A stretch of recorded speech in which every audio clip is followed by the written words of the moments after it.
அஸ்ஸலாமு அலைக்கும் வரஹ்மத்துல்லாஹி வபரகாத்துஹு. ஒரு சகோதரர் ஆறு நோன்பு சம்பந்தமான ஒரு சில கேள்விகள் கேட்டிருந்தாரு.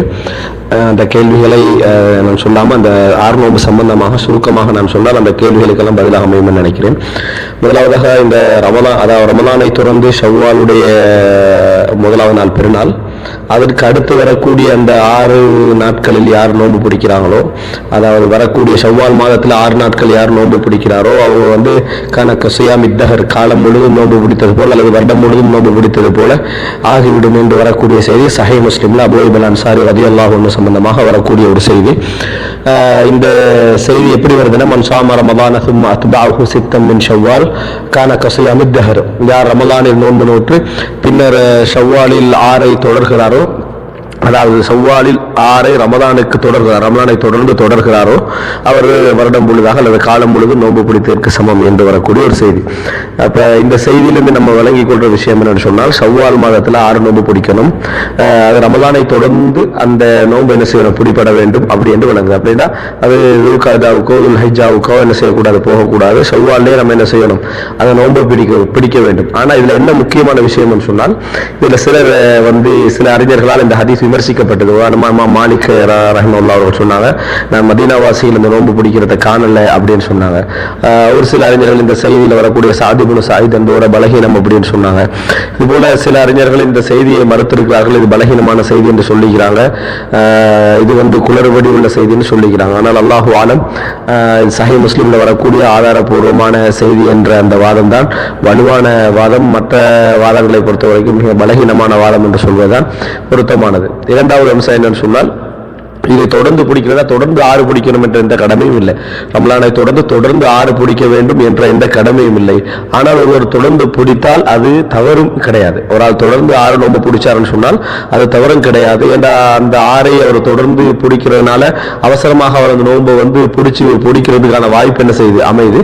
அதனால தொடர்ந்து பிடிக்கிறது தவறும் கிடையாது. ஷவ்வால்ல நம்ம தொடர்ந்து பிடிக்கிறதும், அதாவது பிரிச்சு வேறு வேறாக பிடிக்கிறதும் தவறு கிடையாது. இது ஒன்று. இரண்டாவது இது வயது போனாக்களுக்கு மட்டுமுள்ள நோன்பா அப்படி என்று சிலர் சொல்லிக்கிறாங்க. இஸ்லாத்துல வயது போனாலுக்கான ஒரு நோன்பு, வயது வராதவங்களுக்கான ஒரு நோன்பு அப்படி எந்த நடைமுறை கிடையாது.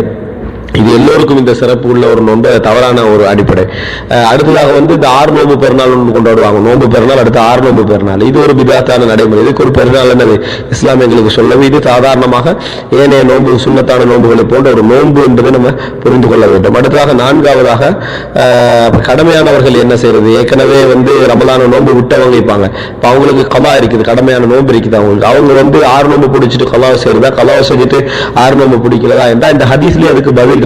ரசூலுல்லாஹி ஸல்லல்லாஹு அலைஹி வஸல்லம் சொல்றாங்க, மன் ஸாம ரமலான், யார் ரமலானில் நோன்பு வைக்கிறாரோ அப்படின்னு வருது. அப்படின்னா என்னன்னு சொன்னால், இந்த கூலி ரமலான் நோன்பு வச்சவங்களுக்கு தான் இந்த கூலி என்ன செய்யும், கிடைக்கும். ரமலான் நோன்பு வைக்காம ஒரு ஆள் 6 ஷவ்வால்ல வைக்கிறதால கூலி கிடைக்காது.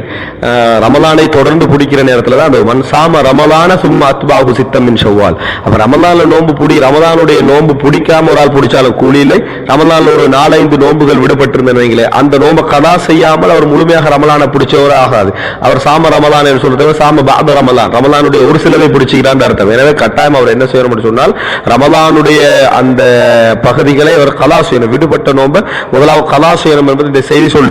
எனவே ரமலானை ஒருவர் முழுமையாக என்ன செய்யணும், ரமலான்ல நோன்பு பிடிக்கணும். அதுல கலா அவருக்கு அந்த நோன்பு இருந்தது என்று சொன்னால் ஷவ்வால்ல அந்த முதலாவது அவர் செய்ய வேண்டிய வேற கலாவது. ஏன்னா கடமையான நோன்பு விட்ட நிலையில் அவர் மௌத்தாகினார் சொன்னால் அவர் குற்றத்தோட மரணிக்கிறார். கடமை நிறைவேற்றாத நிலைமையில் என்ன செய்யறாரு, அவர் மரணிக்கிறார். முதலாவது அது செய்ய வேண்டிய ஒரு கடமையில் அவர் இருக்கிறார். எனவே இந்த ரெண்டையும் ஒப்பிட்டு முதலாவது ஒருவர் கலா செய்யணும்.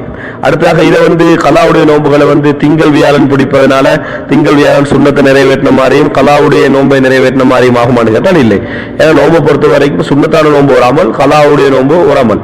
அப்ப ஏன்னா முதலாவது அவர் கலாவுடைய நோன்பு தான் செய்யணும். அந்த சிறப்பு இதுக்கு கிடைக்காது. தனித்தனியாகத்தான் இதை என்ன செய்யணும், நம்ம பார்க்க வேண்டும் என்பதை புரிஞ்சுக்கணும். சில இடங்கள்ல ரெண்டையும் ஒன்றாட நீயத்தோடு செஞ்சா ஓகே ஆயிடும். சில இடங்கள்ல அப்படி என்ன செய்யாது, ஓகே ஆகாது. அதுல ஒரு இடம் தான் இது. எனவே கலா தான் முதலாவது ஷவ்வாலுடைய நாட்கள் அவர் பிடிக்க வேண்டிய முதல் அம்சம். அதுக்கு பின்னால்தான் என்ன செய்யணும், அவர் ஷவ்வாலுடைய அந்த 6 என்ன செய்யணும், நோன்பு பிடிக்கணும். அடுத்தது, இது ரமலானுக்கு பிறகு யாராவது இந்த நோன்பை பிடிக்கலன்னு சொன்னா அவங்க பெரிய குற்றம் செஞ்சவங்க சொல்லி பார்க்கிற ஒரு தவறான ஒரு கண்ணோட்டமும் இருக்கு. அதுவும் பிள்ளையான விஷயம். ரமலானுடைய கடமையான நோன்பை அவர் முடிச்சிட்டாருன்னு சொன்னா சப்ஜெக்ட் முடிஞ்சுது.